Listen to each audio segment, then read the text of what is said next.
Sup nerds, I'm Wes from Neverboard Gaming. This Saturday is International Tabletop Day 2018, and to get you ready, I'm going to teach you how to play Wonderland by Renegade Games. Alright, here's a real quick look at what's going to come in the box. You have two hands numbered 1 to 7. You can see one has a white border on it, one has a red border on it. You also have a 4-card mini expansion that's a variant if you want to play with it. You of course get a rule book and then this cool velvet bag, kind of like you get with like some of the love letter games, in case you'd rather transport it in this instead of the game box. So to start the game, each player is going to pick 3 cards from their hand to put face down on the table. The red queen puts hers vertically to the left, and you can see Alice has already put her cards horizontally across the top. There is a good amount of strategy as to what cards you actually place here, but we'll get into more of that towards the end of the game. So for the remainder of the game, you'll be placing your cards face up. Imagine this area is a 4x4 grid where you ignore this piece right here. Starting with the red queen, you will place your cards into the play area, and you will alternate back and forth until everyone has played all the cards from their hand. You will notice that in the standard game, you will have 1 empty square remaining once all the cards have been placed. So now moving on to scoring, you place all of the cards face up around the table, and the cards here tell you what each column and row will be worth. So this bottom row is worth 5 because that's the card that was placed here. This top row is going to be worth 7, and then again 5, 6, and 7 for the columns. The way you calculate who won which column is you add up the cards in that row or column, including the scorecard. There is one more very important thing about these cards you need to pay attention to other than just their linear value, which are these symbols printed on the edges of some of the cards. You have 2 symbols in the game, the cakes and the poisons, and they basically do opposite things. So any card a cake is pointed to, so like this cake is pointed to this 3 card, doubles the value of that card. So in this situation, this cake doubles this 3 to become a 6. This cake doubles this 4 to become an 8. Now, if you got into a situation where there were 2 cakes pointed at a card, so now this cake and this cake are pointed as 3, you're going to double it twice. So this cake will make it worth 6, and this cake will make it worth 12. Now, in the case of the poisons, they make the card worth 0 no matter what else. So this poison makes this 4 card worth 0, and this poison makes this 3 card worth 0. Now that doesn't mean that this poison deactivates this poison. The symbols still have their full effect, but the value of the card in scoring points is made 0.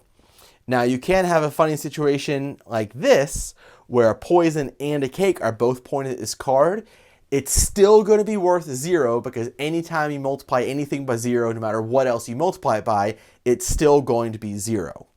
The other important thing to know is that you can place these cards upside down.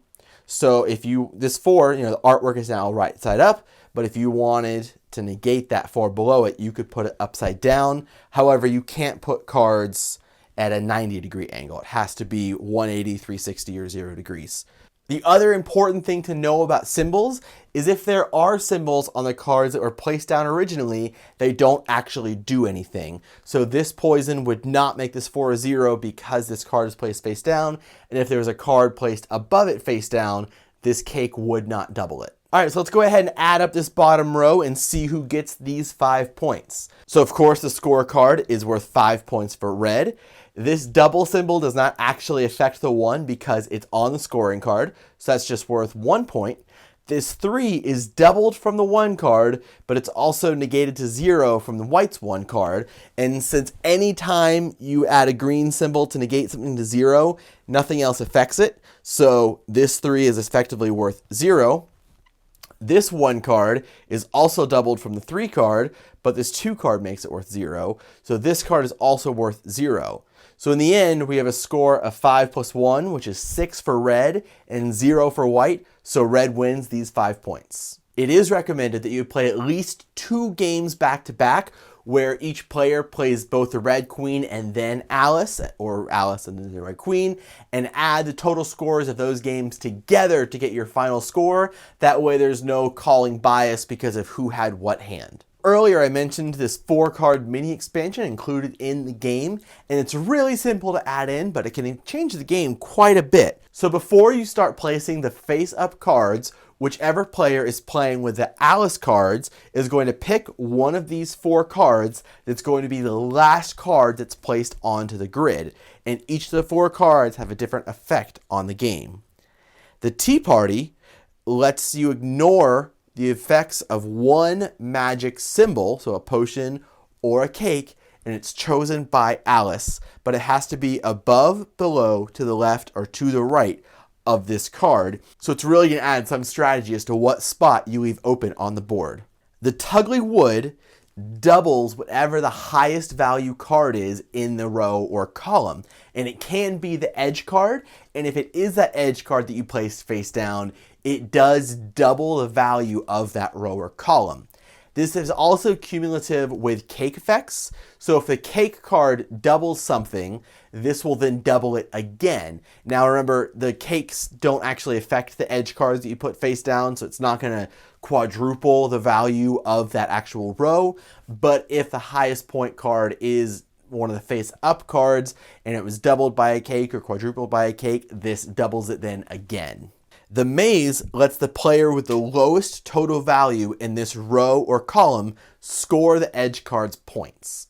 And the White Rabbit forces you to swap the 2 edge cards from this row and column. In a game where you're playing with the expansion, once the last card has been placed, whichever one of the expansion cards Alice picked at the beginning of the game will be placed into the last empty slot of the board and then affect it according to that card's power.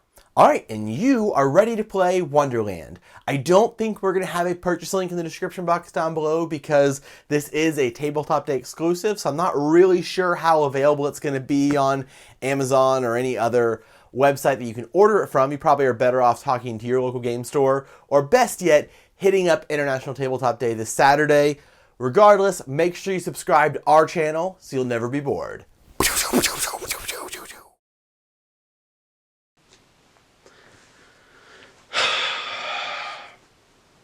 How is it not recording?